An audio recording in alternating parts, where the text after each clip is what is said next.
this was terrible. 70-20, Gilbert. I mean, and the Broncos had shown some fight early in the game. They were only down 14-7, and all of a sudden it unraveled. Mike McDaniel really is looking like what Dan and Dago said. He looks like he's the real deal. What do you think about this and this game?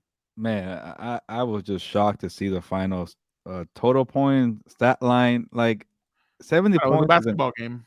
Yeah, it was 70 points is insane. But to get over 700 total yards was also very absurd and wild. Like I never thought I was going to see an NFL game in my lifetime. Like I mentioned earlier, it's like a college, like a small time college program. Yeah. Getting to go play in the big house in Michigan in week 3, or getting to go play Ohio State or whatever it is, USC, and you get crushed by 50 points. For this to happen to Russell Wilson and Sean Payton, 2 guys who won the Super Bowl, who have a lot of pride, and get crushed like that, it's a bad look overall. And Fernando, the way I'll say this for the Dolphins, man, I wasn't ready to call them a juggernaut. You know, I could say they were the best offense a week ago. Yeah, I'm no problem with that. But to be like a special offense, I wasn't ready till this 70-point burger they just dropped on the Broncos, because now they could do it with Tua's arm, and I really like the running backs. They really go ahead.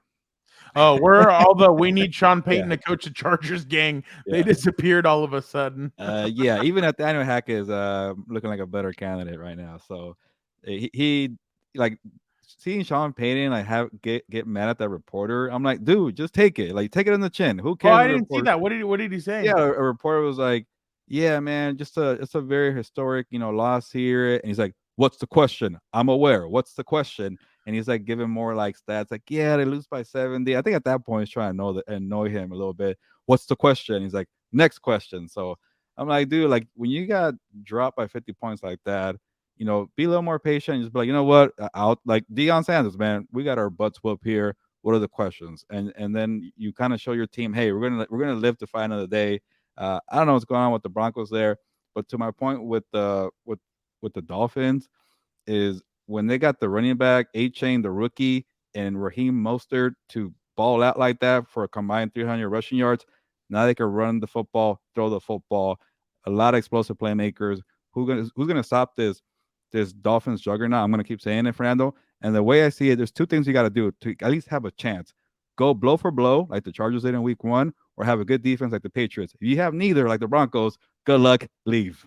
Yeah, exactly. And NFL Mike said it right here. The top 5 recorded speeds this year are Mostert, Hill, I had it earlier. Yeah, you did. There you go. Achin. Waddle. I had it 2 minutes ago. And Chosen Anderson. Jesus. What the intern on the relay team when fastest team ever? And they are pretty. They're Coach Gilbert. There you go.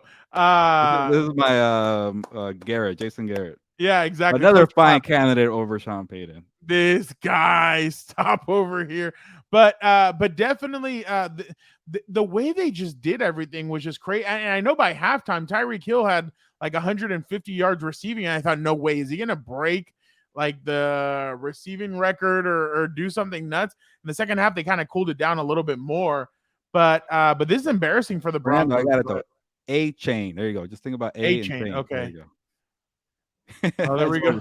Coach Manzano for next week's halftime speech for the Broncos. That's who you want. You want them to give the halftime. Hey, by the way, barn burner next week, a classic Broncos and Bears. That should be just Fernando, both of them just got blown out. The Broncos are their favorites, and the Bears are at home, and they just they got whooped by 50 points. What does that say about the Bears?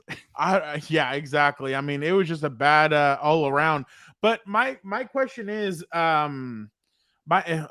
So, yeah.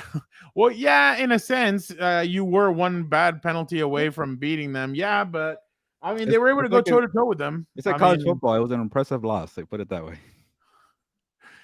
It could be much worse. Dolphins coach had mercy on the donkeys. Oh my God, you guys are ruthless. Hey, shout out Mike McDaniel, man. Exactly. Did you see that picture of him, by the way, with from when he was in the ball boy? Ball boy? Yeah. He had like earrings and stuff. It was hilarious. By the Imagine way, being the ball boy and then getting a whoop later by 50 somebody points. posted, this is the coach that everybody expected the Broncos to sign, Sean Payton. The real Sean Payton that they signed, and it was a picture of Kevin James with the New Yeah, Orleans Saints yeah. gear. It But yeah, when you're playing the Miami Dolphins, expect a track meet, especially when you go down to Miami in the heat, in the humidity. It's gonna be a track meet. You're gonna be there, and it's gonna be a doozy. The one team that I think could go toe for toe with them like this, a team that I think has it on both sides, and I know you're gonna be think I surprised I'm know. gonna say this. Same division? The Kansas City Chiefs. Oh, never mind. I was gonna say the Bills, but you're right. No, hell no. No. Well, they Bills play kind of next figured it weekend. out a little bit. They They play each play next other. weekend. Yeah. Yeah. No. The Bills have figured it out. And I completely Yeah, understand. you're right. The Chiefs are The pretty Chiefs balanced. defense has been very good. Man, that game in Germany is gonna be. It's in Germany, Gilbert. The Chiefs Really? and the Chiefs Dolphins Dolphins? is in Ooh. Germany. Maybe So we can find a way to get over there. That'd be pretty cool. yeah, exactly. So I just NFL Mike McDaniel said he didn't want in his pressure he didn't want to run up the score. Yeah, exactly. It felt like the Belichick Brady, like when they used to put up all these ridiculous numbers on teams, and Bill would come after. Well, we didn't want Fernando, to embarrass the other team. let me ask you a question. If it was the other way around, I bet you Sean Payton would definitely go for it. Like he would Oh, have like, oh, I don't care. I'm 100%. going for the record. 100%. The dude's an egomaniac. 100%. He would have done it. Let's see. With all the injuries this year, if my team is up 50 in the third, we are kneeling. That is hilarious. He would have taken the water boy approach. Remember in the water boy when he's like, "What? Look at my new offense," and he's just kneeling the ball the whole time. NFL and Mike would have done what that did. What he would have said, but yeah, Gilbert, I definitely think Sean Payton would have broken that record 100%. But this is exactly what I've been talking about the whole offseason. And I know I sound like a broken record, and people are like, no, you're just hating on Russell Wilson. I'm not. I just think it's not just Russell Wilson, but Sean Payton, when he got to New Orleans, he was able to construct, do what he needed to do.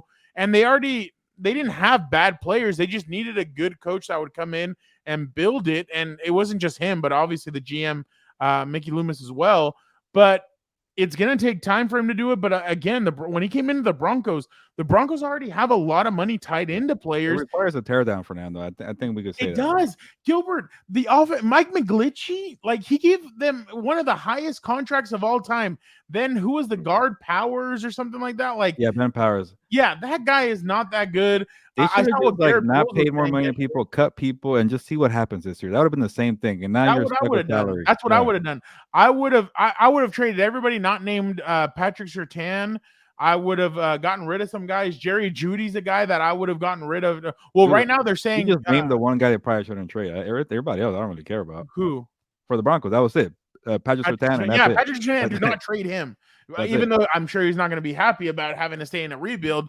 But I would have traded everybody. Well, somebody just tweeted out that and I think he is a reporter, that the Colts have made contact with the Broncos about Jerry Judy. So like that'd be an interesting trade. Start shipping them, yeah. Yeah, exactly. Rebuild. Try and get well, actually, they have a first round draft pick, don't they? They do. They had an extra one this year from the Bradley Chubb trade. And by the way, they gave up a first round pick for Sean Payton. And they gave up 2 first round picks for Russell Wilson. And that's what GTR Man 909 was saying. Like, people wanted the Chargers to do that trade. Well, yeah, no, now I mean, and obviously we have to wait to see what happens. But guys, also Sean Payton knows that he's fine. Like, he's not going to get fired. He's fine. He knows he's still he has a long way to go. But it's like what Dan and Dago said a couple of weeks ago. That GM, they need to be careful with him because he's given a lot of money to a lot of players that just are not worth a damn. It wasn't his call. I'm sure it was Sean Payton saying, "You better do it."